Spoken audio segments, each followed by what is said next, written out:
The new astronomical discoveries from Copernicus to Galileo and the new cosmological systems presented several difficulties to people around the year 1600. In fact, two difficulties in particular seem to be key. First of all, these new cosmologies undermine the foundations of Aristotelian physics, and that in several ways. First of all, if the Earth is moved away from the center of the cosmos, then the idea of natural place and natural motion, the explanation of falling bodies, is obliterated.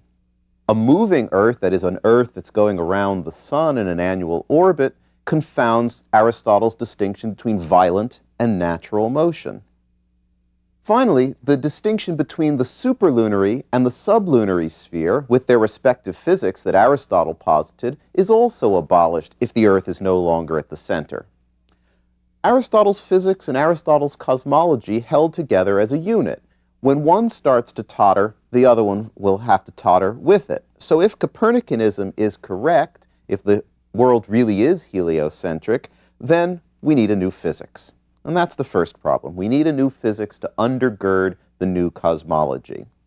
The second point is, how truthful are these new descriptions of the world? We know that Copernicus and Rheticus, as well as Kepler and Galileo, believed in the literal truth of heliocentrism. The Earth really did go around the sun. On the other hand, remember Andreas Osiander, who adds this preface to the De Revolutionibus saying, well, it's just a hypothesis, and astronomers give us no certain knowledge. Well, Osiander is probably more typical if we took a census of astronomers of the period. Saving the phenomenon was what was important. Getting positions right, finding a mathematical model to help with the calculations, not necessarily the literal truth. Well, Galileo had to deal with both these issues, dealing with a new physics to undergird the new cosmology, and dealing with people who were probably genuinely confused why he was so insistent about the literal truth of his system. And that's what we're going to talk about in this lecture, Galileo and his contributions, particularly in physics.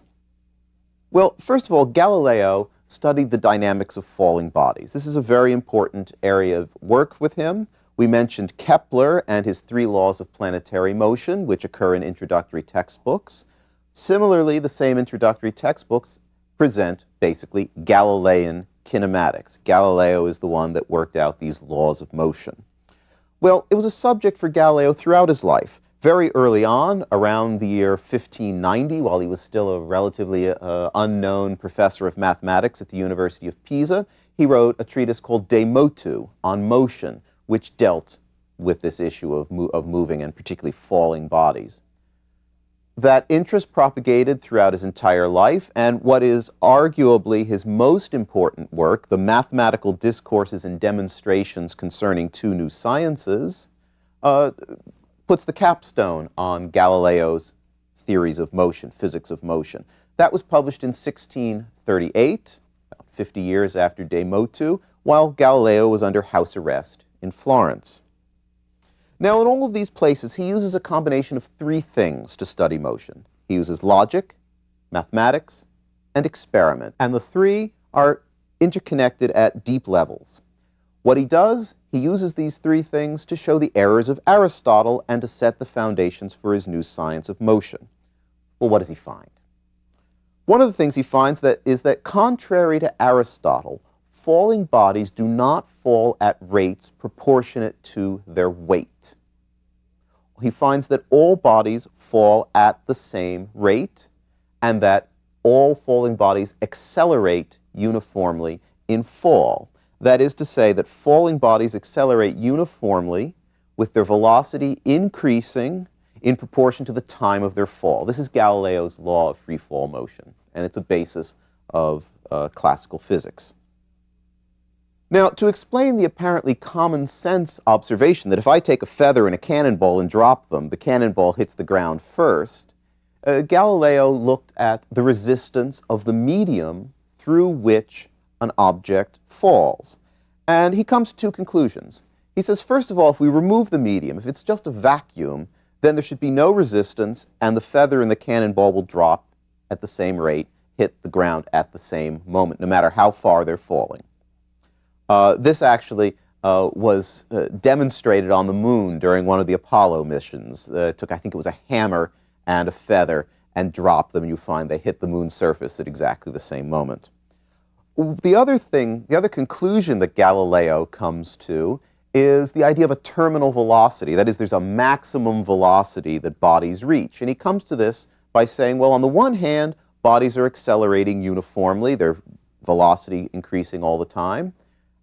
Also, the resistance of the medium is proportional to the speed at which the body is moving through it. So as the body moves faster and faster, the resistance gets greater and greater, and at some point, the resistance to increased motion balances the tendency to accelerate, and so the velocity remains constant, and that's a terminal velocity. He also uses mathematics to show that the path of a projectile is a parabola. Remember, we mentioned this in terms of Tartaglia and gunnery. Galileo shows for the first time it must be a parabola. Well, Galileo's experiments are of great importance. He conducted a great number of them using inclined planes, rolling balls up and down inclined planes, looking at pendula, because a pendulum is really a kind of free fall motion.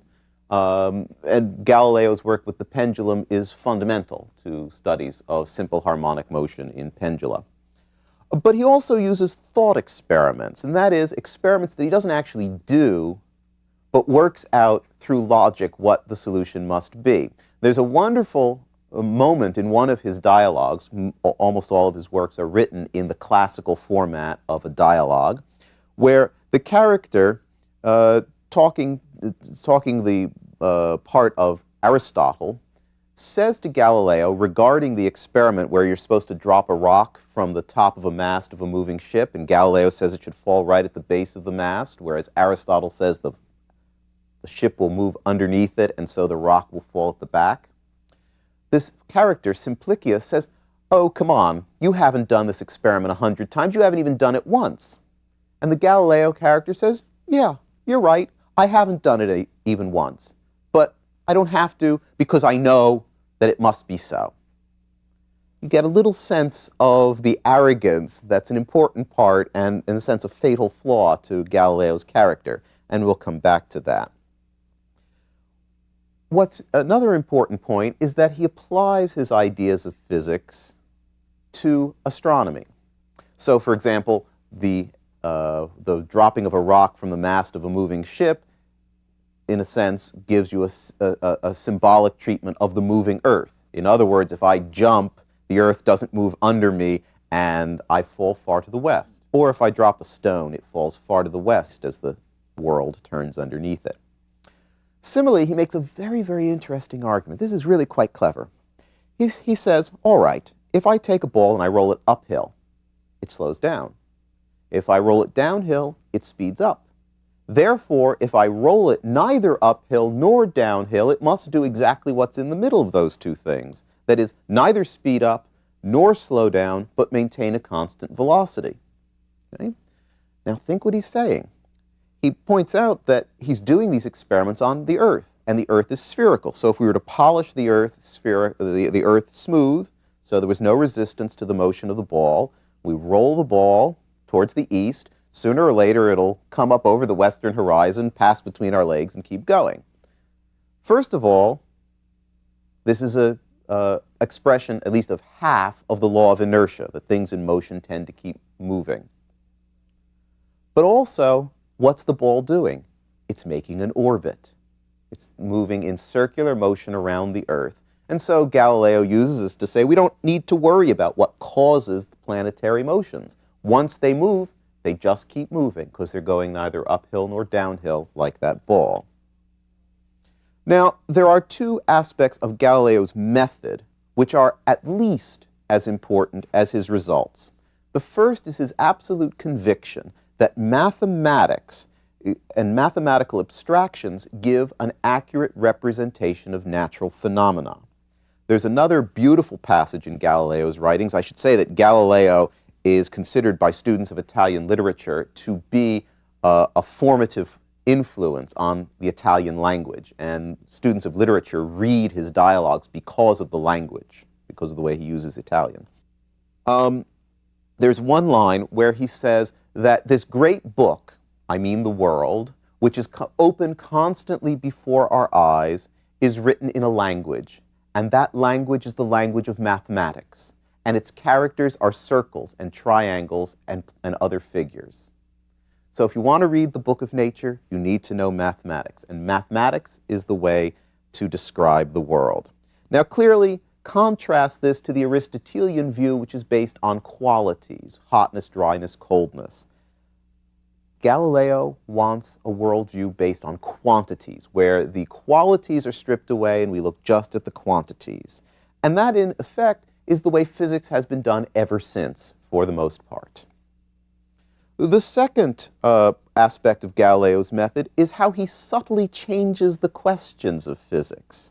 He's no longer, apparently, interested in why bodies fall. Instead, he contents himself with describing how bodies fall. This is very different, again, from Aristotle, who's talking about natural motion. The seeking of natural place explains the falling of bodies. Kepler uses this magnetic type of movement of two like bodies towards one another to explain the causes of motion, but Galileo doesn't worry about that issue. He's describing mathematically how bodies fall. Well, both of these features have one classical precedent that I think is important, and that is Archimedes. Archimedes is one of Galileo's favorite authors, and he's also a favorite of many of the Italians, the contemporary Italians in Galileo's day. Galileo's first writing, La Bilancetta, or The Balance, which he wrote in 1586, dealt explicitly with Archimedes.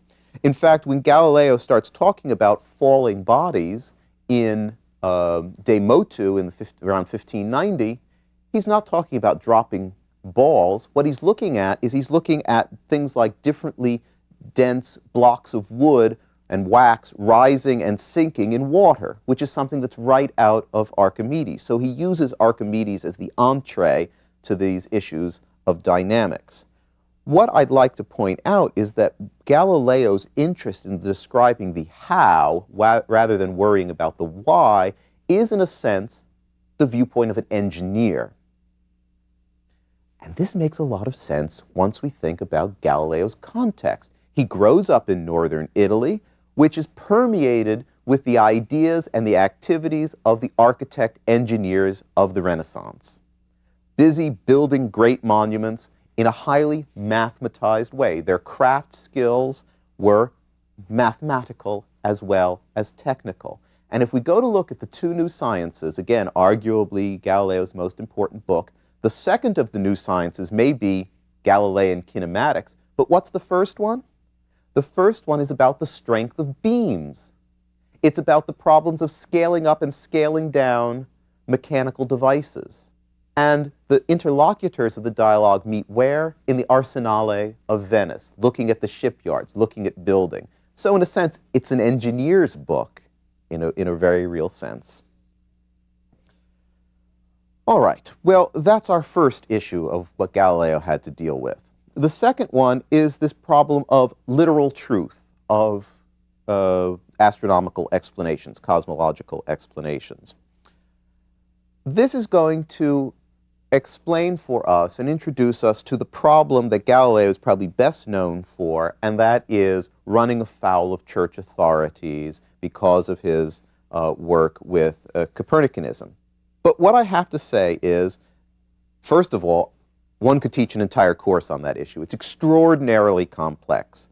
Dozens of historians of science have devoted their entire life to trying to understand this issue because it's so complicated. All I can urge is that all the documents are now published and they're out there so you can go read them yourself as well. What I want to do is just a quick overview of this to show you a little bit of some of the issues involved. Well, first of all, one has to admit that the Galileo affair, as it's come to be called, his problems with the Catholic Church, have been used polemically in many, many different venues, even during Galileo's own lifetime. But we want to transcend that and look at the historical facts and try to get a historical understanding. First thing you need to know is that there were two distinct phases to the Galileo affair. The first one, from 1613 to 1616, ends with Galileo being warned not to teach Copernicanism publicly as literally true. You can use it as a hypothesis, but not as literally true. In the second phase, which comes 20 years later, 1631, 1633, Galileo is convicted of vehement suspicion of heresy, which is a technical term, and placed under house arrest. Well, let's start with the intellectual problems. First of all, there's a seeming contradiction with the idea of a moving earth and certain passages in the Bible literally interpreted. One psalm says that God has established the earth immovable forever. Another place, Joshua makes the sun, not the earth, stand still and extends the length of the day. Now, although Copernicus noted in the preface to his work that some theologians might make objections to his heliocentric ideas, that's because he felt that they were Aristotelian scholastics that wouldn't accept it, and that people within the church who were humanists interested in his mathematical models and humanist sources would understand it. Remember, he dedicates it to the Pope, and all these cardinals are trying to get him to publish it. Sustained Catholic objections to heliocentrism only start with Galileo. There were some Protestant objections earlier, mostly because Protestant theologians tended to be more literalist than Catholic ones. The letter that really gets Galileo into a bit of trouble is a letter he writes to the mother of his employer, the Grand Duke of Tuscany. Her name is Christina, Grand Duchess of Tuscany. There, Galileo makes a few things which probably in retrospect he would have thought as missteps. First thing he does is he reinterprets Scripture in such a way that it fits his own ideas. Second thing he does is he lays out boundaries, professional boundaries, for theologians and for natural philosophers. Now remember, what's the background to this? Throughout the Middle Ages, theologians are at the top of the intellectual food chain.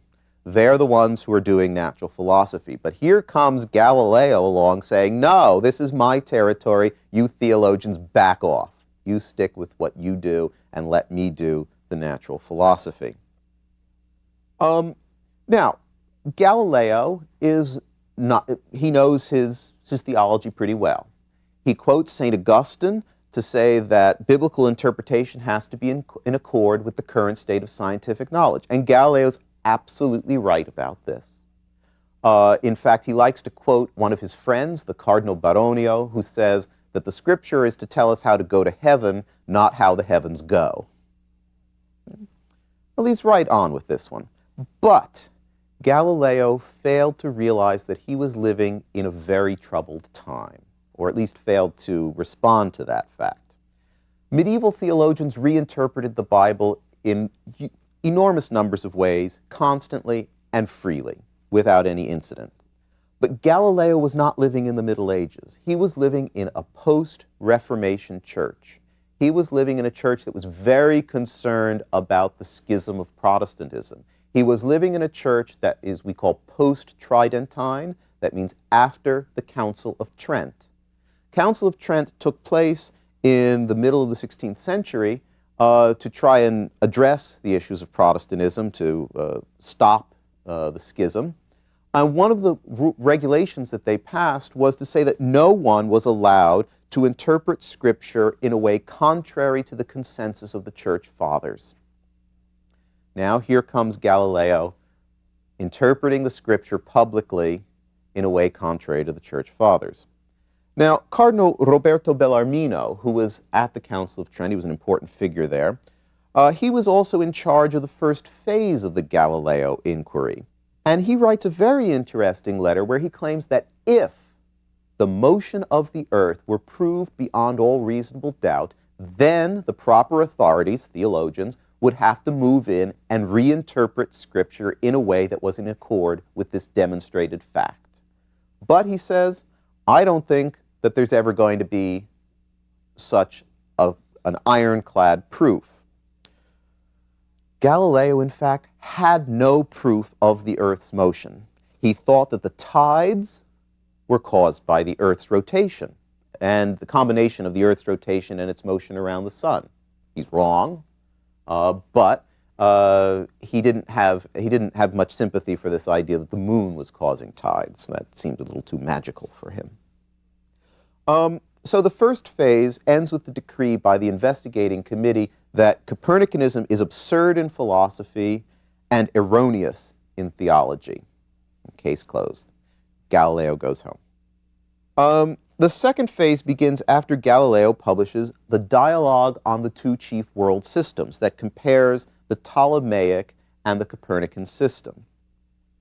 In the intervening 20 years, Galileo's friend Maffeo Barberini had become Pope Urban VIII and has given his approval to Galileo. Galileo sits and talks to them for a while, and he gives his approval to Galileo writing this book, provided that Galileo includes a fair hearing of the Pope's own argument based on God's omnipotence, which says that any natural phenomenon can have potentially an infinite number of causes because God is omnipotent. God can make whatever cause he wants produce whatever effect. And it's going to be very difficult, and it may be impossible for us to find the true cause without infringing on God's omnipotence and freedom. Well, Galileo writes his book. He gets an imprimatur to have it published. It gets published. But what does he do? Rather foolishly, he includes the Pope's view. Remember, the Pope's an old friend of his. He includes the Pope's view only on the very last page of the book, where it's dismissed as, oh, what an angelic doctrine this is. It's dropped, and moreover, he puts it into the mouth of Simplicio, the simpleton, the one who's made to play the fool throughout all the dialogue. Very bad move, Mr. Galilei. Urban VIII, furious at being betrayed by a friend, and when he finds out that Galileo apparently forgot to mention that he was told not to publicly defend Copernicanism back in 1616, orders a new trial.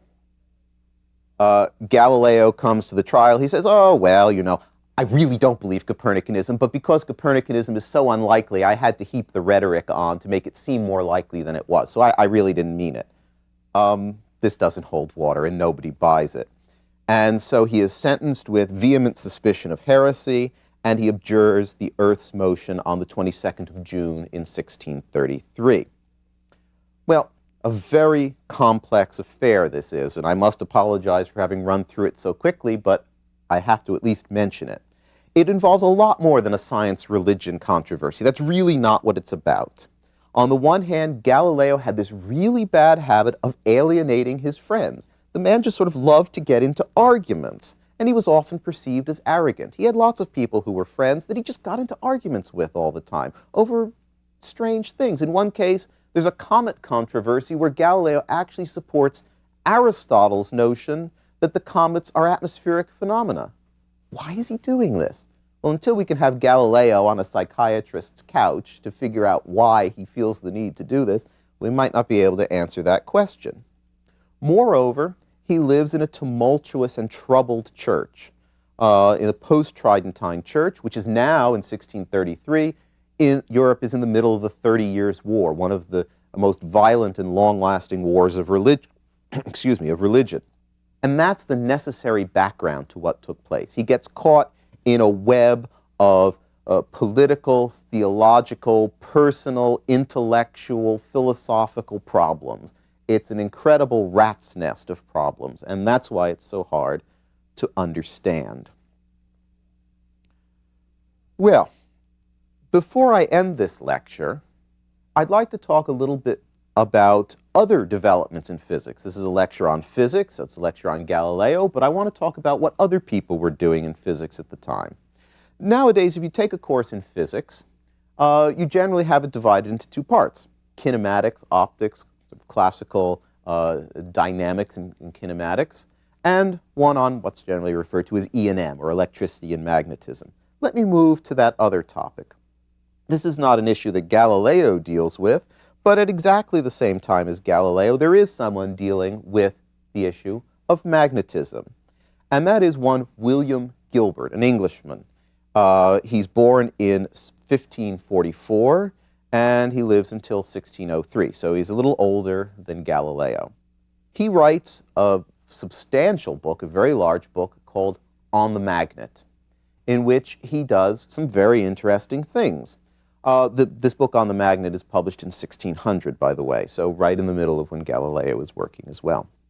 He investigates the properties of the lodestone. Now, where did people get magnets from in the early modern period? Well, they were naturally occurring. Minerals, type of magnetite, an iron ore that's naturally magnetic. What you would do is you would find one of these, and then they would be capped. That is, you take two hemispherical pieces of iron and clap them around the lodestone to make a sort of egg-shaped magnet, and that's what he was studying. What he does is he studies the properties of the lodestone, the properties of magnetism, and relates it to the Earth and the phenomenon of the compass needle, which we know points towards the magnetic pole. What he does is he says, for the first time, that the Earth is a great magnet. It's just like the lodestone. And he does lots of experiments with lodestones, where the lodestone is the laboratory model for the Earth. Now, this is a very important development, the use of laboratory models. He can't obviously do an experiment on the whole Earth, so what he does is an experiment on the lodestone that's analogically related to the Earth. He makes this comparison that the magnet has poles, the Earth has poles, the magnet affects a compass needle, the Earth affects a compass needle, and so forth. But for Gilbert, magnetism is much more than just what makes the compass point north. It is a cosmic force which animates the Earth and causes its rotation. So here's another one of the few people that actually supported the rotation of the Earth, the diurnal rotation. And he says the reason it's in motion is that's a magnetic virtue, a magnetic force that allows it to move. Well, interestingly enough, Gilbert's ideas become extremely important, and one person that we've already seen picks up on them, and that's Johannes Kepler. It's probably the case that Kepler picks up his idea of the anima motrix, this force in the sun that causes the planets to move around it, from Gilbert's work on magnetism. Now, Galileo himself, let's get back to Galileo for a moment, Galileo himself picks up very little from Kepler. Remember his argument about the ball rolling around a spherical Earth as being the model for planetary motion? Well, hey, wait a minute, you might say. Kepler has already shown in 1609 that the planets move in elliptical orbits. Galileo very carefully never mentioned this, that the planetary orbits are actually ellipses, not circles. But there is one thing he does get from from Kepler, and that is when he reinterprets the Joshua miracle. He says, it's very curious, very clever. He says, oh yes, we can save the literal sense of Scripture, this is Galileo speaking now, where Joshua stops the sun and that still lengthens the day. Why? Well, because I've seen sunspots and I know that the sun rotates. And so when Joshua stops the sun, he stops it from rotating. If he stops the sun from rotating, we can say that it's probably the rotation of the sun that's making the planets move around in their orbits and rotate on their own axes. And so stopping the sun stops the whole system by sort of a cascade process. Again, this must be related to Kepler's idea of an anima motrix that's in the sun, that's what's powering the solar system. So Galileo says, well, Joshua stops the rotation of the sun, and that's the engine that's powering everything. It actually stops the Earth from rotating and the day gets longer. Theologians were not particularly impressed by this explanation. Gilbert is actually the person who coins the term electricity. He studies electricity as well, but doesn't get very far with it. It is difficult to study. It's also not current electricity, it's static electricity, socks in the dryer kind of electricity, not plug in the wall kind of electricity. But he does distinguish it from magnetism. Now, Gilbert's magnetical philosophy was very popular for many, many generations. It tends to explain a lot of things that are hard to explain otherwise. The magnet is really a strange thing, in fact, and it's difficult to explain how we can put a piece of iron on a table and bring a magnet close to it and the iron zips up to the magnet, or put two magnets together and one drives the other one away. This kind of action at a distance, we'll see, becomes extremely important throughout the 17th century. Well, fine. As you can see, the early 17th century was a very tumultuous but a very fertile time for physics and astronomy, as the rest of the century would be, in fact. In our next lecture, we're going to turn to the biological world from the physical world and look at the topic of the natural history and look at other methods that were created in the period of the scientific revolution for studying the natural world.